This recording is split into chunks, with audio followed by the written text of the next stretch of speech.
तो सुनिए दोस्तों, आज मैं आपको ले चलने वाला हूं एक ऐसी सिनेमाई दुनिया में जहां सुपरस्टार रजनीकांत का जादू, डायरेक्टर शंकर का विशन और आर रहमान का जादुई संगीत मिलकर एक ऐसी ब्लॉकबस्टर रचते हैं जो सिर्फ फिल्म नहीं बल्कि करोड़ों फैंस के लिए एक तोहफा बन जाती है। नाम है शिवाजी द बॉस। 14 जून 2007 का दिन, तमिल सिनेमा के इतिहास में एक ऐसा दिन जो हमेशा सुनहरे अक्षरों में लिखा जाएगा, जब बड़े पर्दे पर आए एक फिल्म जिसने न सिर्फ साउथ इंडिया बल्कि पूरे देश में तहलका मचा दिया। तमिल भाषा में बनी इस फिल्म को बाद में तेलुगु और हिंदी में डब कर रिलीज किया गया और हर वर्जन ने अपने अपने दर्शकों के दिलों में घर बना लिया। पर्दे पर नजर आए रजनीकांत, श्रेया सरन, विवेक, रघुवरन और मणिवन्नन जैसे दिग्गज। वहीं कैमरे के पीछे खड़े थे शंकर, वो शख्स जिनकी फिल्मोग्राफी में इंडियन नायक, अपरिचित जैसी फिल्में पहले से ही शामिल थीं और जिनकी कहानियों में भ्रष्टाचार के खिलाफ लड़ाई हमेशा एक अलग अंदाज में पेश की जाती है, जहां हीरो एक ऐसे रास्ते पर चलता है जो सीधा दिल में उतर जाता है। इस बार भी उन्होंने कुछ ऐसा ही किया, लेकिन रजनीकांत के करिश्मे के साथ। और जब रजनीकांत और शंकर का नाम एक साथ जुड़ जाए तो समझ लीजिए कि फिल्म सिर्फ फिल्म नहीं, एक इवेंट बन जाती है, एक त्योहार बन जाती है। फिल्म को प्रोड्यूस किया था एवीएम प्रोडक्शंस ने, जो कि भारत का सबसे पुराना और सबसे बड़े पैमाने पर फिल्में बनाने वाला स्टूडियो माना जाता है। स्टोरी और स्क्रीनप्ले खुद शंकर ने तैयार किया और डायलॉग लिखे के वी आनंद और सुजात ने। संगीत की जिम्मेदारी थी आर रहमान पर और उन्होंने एक बार फिर साबित किया कि उनका नाम क्यों संगीत की दुनिया में जादू की तरह काम करता है।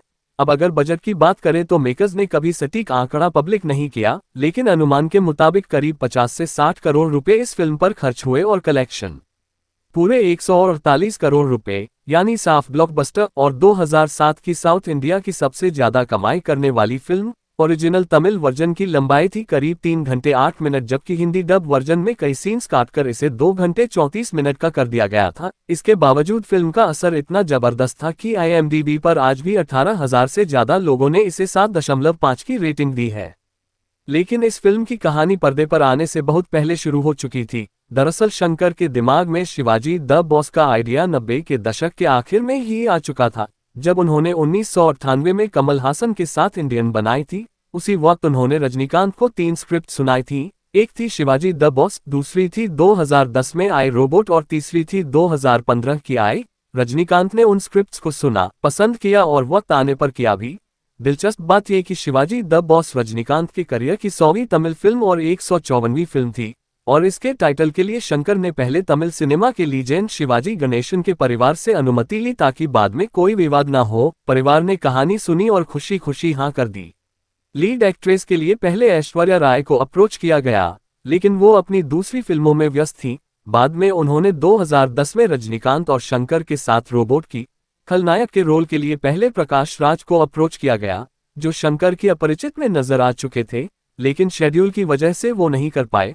फिर अमिताभ बच्चन, मोहनलाल, सत्यराज तक से चर्चा हुई, यहां तक कि सत्यराज खुद कह चुके हैं कि उनका और रजनीकांत का जो टकराव मिस्टर भारत 1986 में दिखा था, वैसा किरदार फिर लिखा जाना चाहिए। अंत में ये रोल गया सुमन को, जो 1981 में रजनी के साथ थाईमी में नजर आए थे। इस रोल के लिए सुमन ने मूंछें मुंडवा दी, नकली दांत लगवाए और सफेद सूट, रोलेक्स की घड़ी और रिबन वाला चश्मा पहना, जो उनका लुक आइकॉनिक बना गया। फिल्म का पहला गाना बाल बहू याद हो तो उसमें स्पेशल अपीयरेंस में खुद शंकर, सिनेमेटोग्राफर के वी आनंद और आर्ट डायरेक्टर थोटा तरनी भी नजर आए थे। नयनतारा ने भी कैमियो किया था। हिंदी डब वर्जन में रजनीकांत को आवाज दी थी मशहूर डबिंग आर्टिस्ट महबूब व्यास ने, जिन्होंने रोबोट और चंद्रमुखी में भी रजनी के लिए आवाज दी है। विवेक के कई कॉमेडी सीन्स हिंदी वर्जन से कट कर दिए गए, जैसे उनका विक्रम स्टाइल वाला एक्ट और वो सारे सीन जहां रजनीकांत गोरा होने की कोशिश करते हैं। दिलचस्प यह है कि गोरा दिखाने के लिए VFX का अनोखा तरीका अपनाया गया। सारे सीन्स पहले एक ब्रिटिश कलाकार के साथ शूट किए गए, फिर CG के जरिए रजनीकांत का चेहरा लगाया गया। डायरेक्टर शंकर को इस फिल्म के लिए करीब 3 करोड़ रुपए फीस मिली, उतनी ही रकम रहमान को भी दी गई। रजनीकांत की बेटी सौंदर्या ने फिल्म के टाइटल ग्राफिक्स डिजाइन किए। पहले भी वो बाबा और चंद्रमुखी में ये काम कर चुकी थी।